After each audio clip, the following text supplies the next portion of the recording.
Sharon's Hot Tips with no jingle.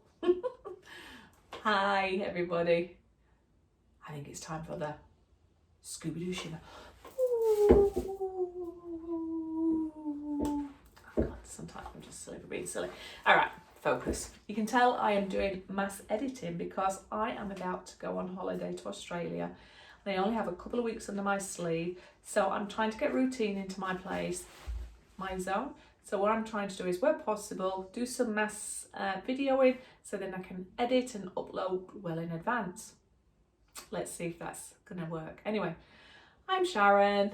I'm digressing. So hi, welcome back to Sharon from Vivid Days. This is Sharon's hot tip.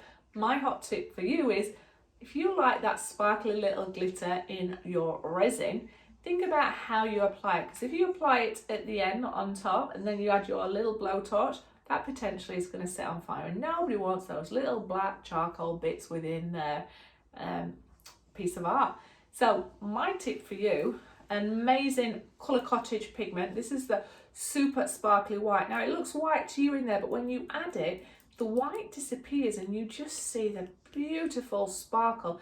So if you add it to your clear resin as much as you want, stir it through, your glitter is going to be evenly distributed.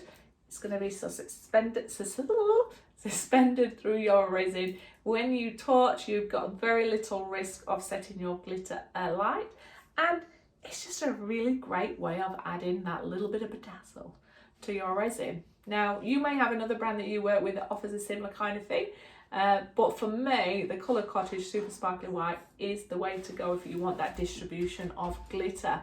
So that's my hot tip for you. Remember, if you've got a hot tip that you would like to share with the art community, let me know. I'll do my best to get it out there and share wisdom, because we are one big art community that is there to support each other. Remember, thumbs up, subscribe, share, comments are always welcome, and I will see you on Sharon's next hot tip.